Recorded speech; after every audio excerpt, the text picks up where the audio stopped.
Hello there guys, welcome back to my channel. It's Joppy Noodle Legs here today with another Noodle film review. Today we're going to be looking at 1989, The Woman in Black. This was filmed in 1989. Okay, this is an adaptation by Nigel Neal. This was made for television. It was broadcast in 1989 on Christmas Eve. I believe it was BBC, can't remember. But it was only broadcast then, but it did get another rebroadcast in the sort of early 90s, and that's it. Never been sort of seen since or anything, but now they've released it onto Blu-ray. So I will tell you a bit about this one here.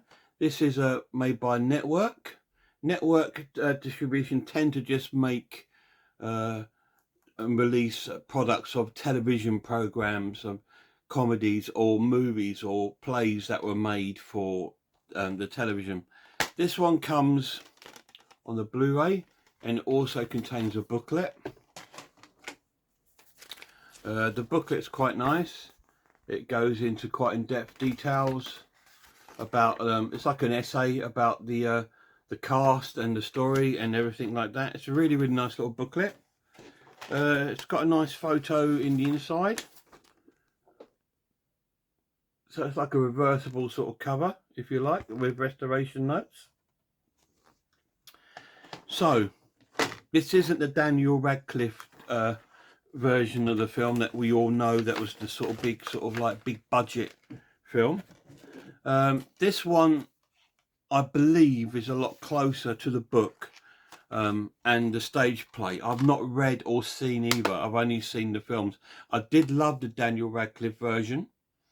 But this is the 1989 TV adaptation version. So, The Woman in Black. Basically, it's about a young man that works for like an insurance solicitors.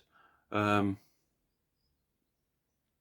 he's been requested to attend an old house in an old town of a woman that's passed away, who lived in the house. She's passed away. All of her family have passed away, and he's been sent down there to sort out all the paperwork. I believe his name's Arthur Kidd.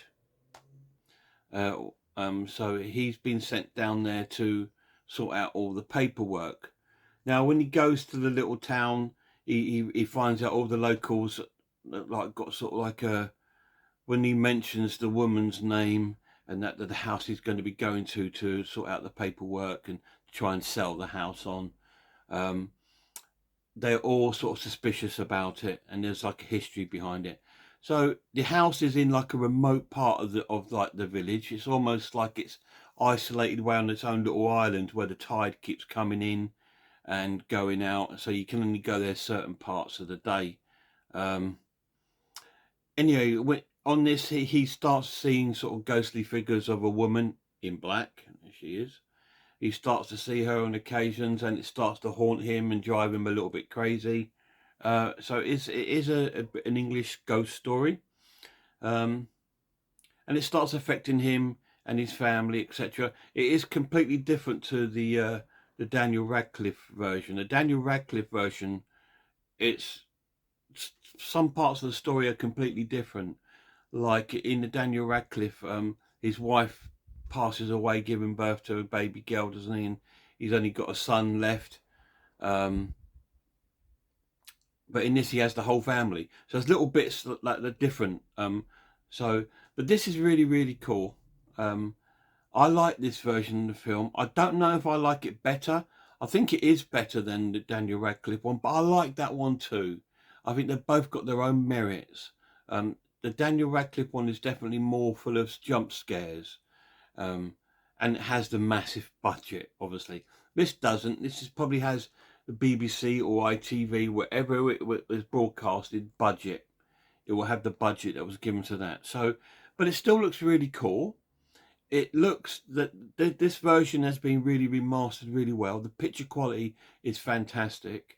It does have that old sort of TV feel to it, you know, like the early sort of like All Creatures Great and Small, that sort of visual look to it, and upstairs and downstairs and all those kind of old shows. It does have those sort of like sort of look to the film, and it has an atmosphere of its own, and it is quite scary, to be honest. The story is a very scary story. It's an excellent story.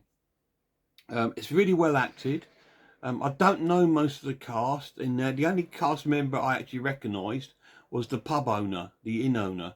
I didn't recognise anyone else. Even the main character, I didn't recognise. But this is really, really cool. And this version has two versions of the film. You can watch it in widescreen, which will fill up your whole TV screen, or you can watch it in the 4.3 format, so that it has like black lines either side of the picture, so you've got like one bit in the middle. That's because that was the way it was recorded back then. So you've got two ways of watching the film. It's not as jump scary as the latest adaptation of the story, but it's got a charm of its own, and I think I actually prefer this one over the new one, just because it's got that sort of, it feels like it's more connected with the story, the book, and that it's supposed to actually do to than the other one was. A lot of people complained that the Daniel Radcliffe one was nothing like the play. It was nothing like the book. This one is like those, so it's more.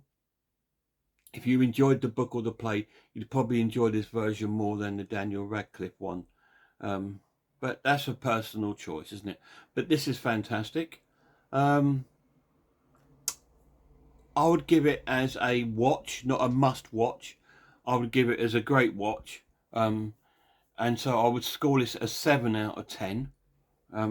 It lacks the positives is that it is quite close to the book, so it stays on that story of the book, so that's really cool. It does have a real charm atmosphere about it, which is quite eerie and spooky. And the characters are really cool. The guy that plays Arthur Kip's really cool. Really like him. He plays the part really well. A little bit exaggerated in places, but that's okay. Negatives, I just wished it was again more slowly paced. I wish we saw more of the woman in black. You see her quite a bit, quite at the beginning of the film, and then you don't really see her again until right at the end, sort of thing.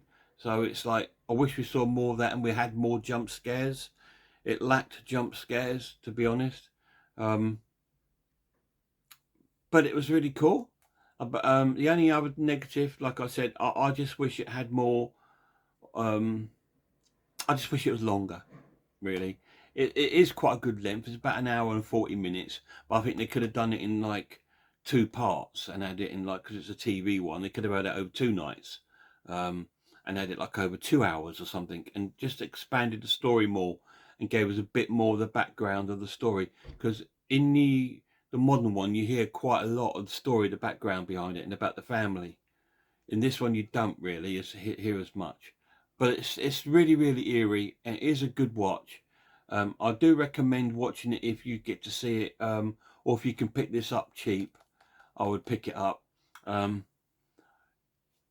But if you really loved the book and the play, it's probably a must watch for you guys. But I've done neither, so I can't sort of compare.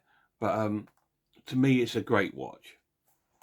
Anyway, that ends this quick review of The Woman in Black. I hope you like it. It is out now on network distribution. You can find it on places like Amazon and places. So if you are a big fan of The Woman in Black, you would definitely want to be picking this version up. Like I said, it's more sort of loyal to the book and the play than the Daniel Radcliffe version. I do have the second one, The Woman in Black 2, which was filmed after the Daniel Radcliffe one. I've not watched it. I've still got it sealed, and I bought it when it's come out. Isn't it bad? So I must reopen that and have a look at that, and I might do a review on that. Anyway, guys, if you get a chance, go and check out Horror Hands channel, the Horror Geek, and Horror in Taj. Please go and check those channels out.